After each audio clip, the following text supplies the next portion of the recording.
Good morning po sa lahat. Isa pang muli yugto na ating daily Bible blessings. Pamagat po na ating aring umaga ay magiging abo lamang? Magiging abo lamang? Halimbawa po ay naghihirap at nagtiis kang makapagpatayo ng magandang bahay.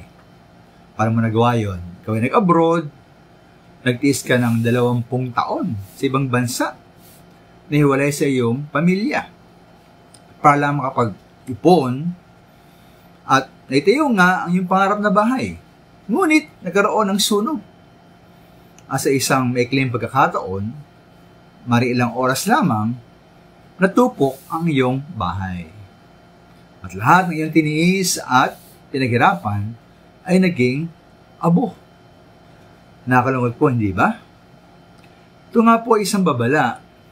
Di lamang ako sa bahay, kundi ako po sa ating buong buhay. Ukol sa lahat ng mga bagay na ating pinag-uukulan sa ating buhay.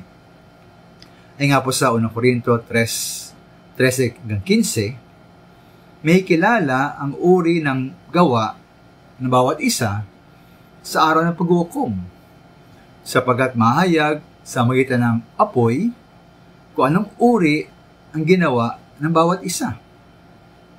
Kung ang tinayo sa ibabaw ng pundasyon ay hindi masunog, tatanggap ng gantimpala ang nagtayo noon. Ngunit, kung masunog man, mawalan siya ng gantimpala.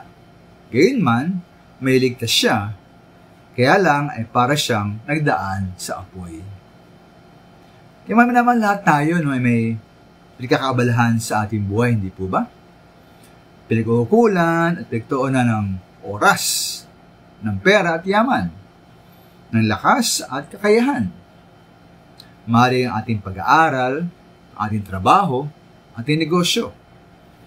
At may nangarap tayong magkaroon ng maraming pera, yaman at ari-arian.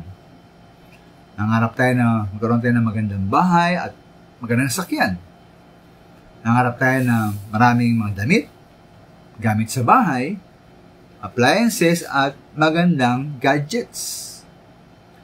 Walang masama naman sa tayong mangarap. Ngunit at ipuntiyakin lamang ng mga bagay na ating pinag-ukulan sa ating buhay, sapagkat na ating Panginoon Yesus ay nawa hindi lamang masusunog at magiging parang abo. Maraming salamat po.